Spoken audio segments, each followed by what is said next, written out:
Nigeria inflicts a 2-1 defeat on Ethiopia in the first leg of World Cup playoff in Addis Ababa.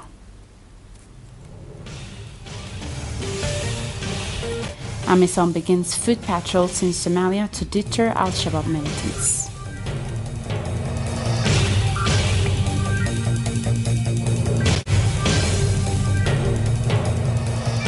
Hello there, dear viewers. Welcome to ETV News. I'm Bethlehem Taye. The extraordinary session of AU Heads of State and Government, which ended on Saturday, agreed that no African head of state or government should be tried before ICC tribunal during his or her term of office and requested the African ICC member states to seek for amendments of the Rome Statute. The leaders have collectively requested for deferral of the cases of Kenya and Sudan. Rugaba Johannes reports.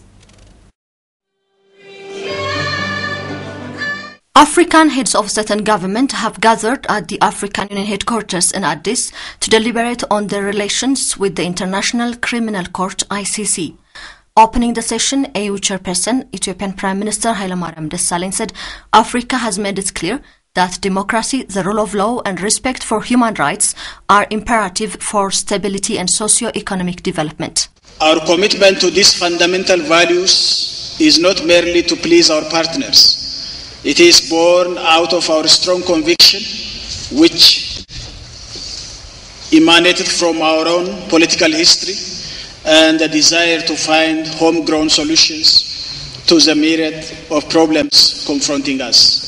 He said, in spite of so many challenges, the democratization process in the continent has gained significant momentum. Talking about the ICC, the chairperson said, although its members expected to promote the cause of justice with a sense of impartiality and fairness, that has not been the case so far.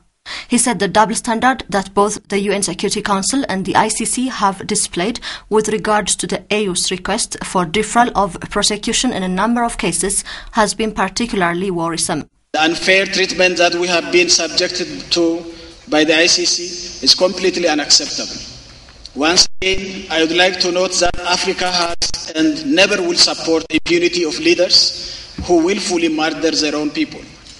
It is regrettable that the numerous proposals that we have presented within the framework of the Rome Statute to address these issues have been totally ignored.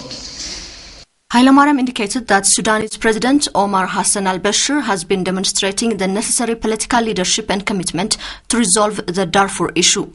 And the AU, through the high-level panel, has also been assisting Sudan in overcoming its difficulties.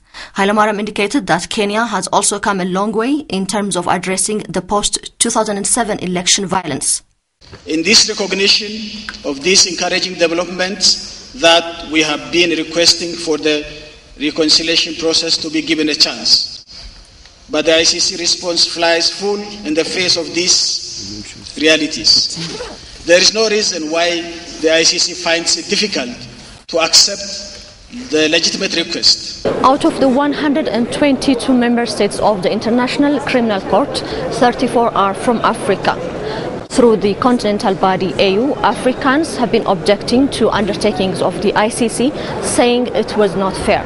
And there have been communications between ICC and the AU since the summit of the African Union last May.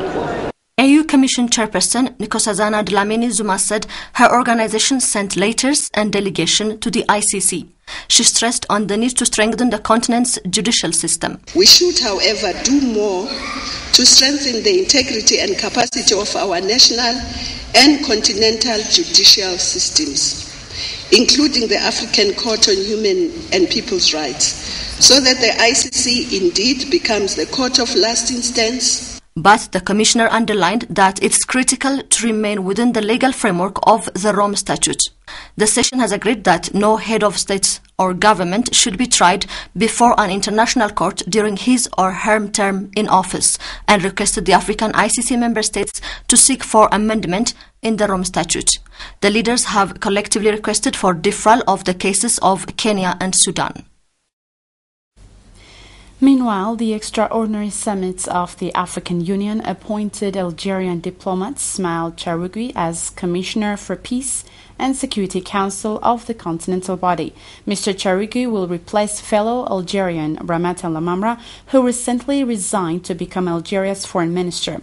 Charigui is currently serving as ambassador of Algeria to the Russian Federation. Mr. Charigui had served as the Algerian consul general in Geneva and as ambassador to Ethiopia. The new commissioner has been sworn in on Saturday during the extraordinary session of the African Union. A delegation of professors from the southern states of the U.S., including former U.S. Ambassador to Ethiopia, Tibor Nagy, conferred with Deputy Prime Minister Demek Mekonnen on Sunday. The delegation from universities which specialize in science and technology has been on a week-long tour to Addis Ababa, Dreidawa, Adama, and Hawassa universities to explore ways to forge partnership between universities in Ethiopia and the U.S. The delegation members noted the importance of supplementing this massive expansion in higher education with efforts focused on the development of the associated faculties. Deputy Prime Minister Demek Mekonnen, for his part, said the partnership with U.S. universities specializing in science and technology was highly important for Ethiopia's efforts in human capital development. Ethiopian Roads Authority said over 73% of construction of a 210.9-kilometer road that links Afar and Tigray states has so far been completed. The road projects are being undertaken with over 2.9 billion birr, which will be fully financed by the government of Ethiopia. The authority told the Ethiopian news agency that the Obala Agulai Barhale Dalol road construction is being undertaken by two local contractors, Sura and Defense Constructions. According to the authority, construction of the road is expected to be finalized this budget year.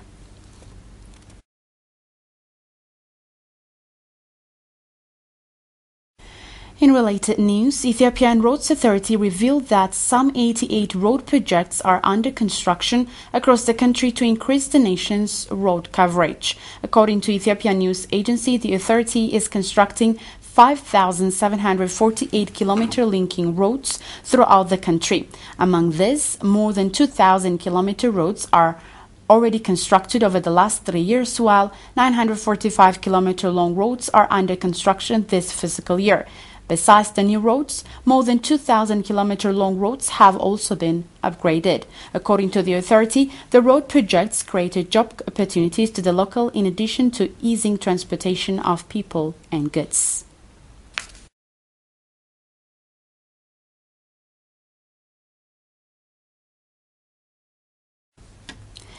The fifth organizational meeting of the Afar National Democratic Party, ANDP, held for 6 days in Awash town concluded by electing new chairperson and deputy chairperson. The party elected Teha Ahmed and Awal Ariba as chairperson and deputy chairperson, respectively. The meeting reviewed activities carried out in resettlement, health, as well as education sectors over the past 3 years. It also passed significant decisions aimed to improve the lives of pastoralists in the state and achieve the growth and transformation plan.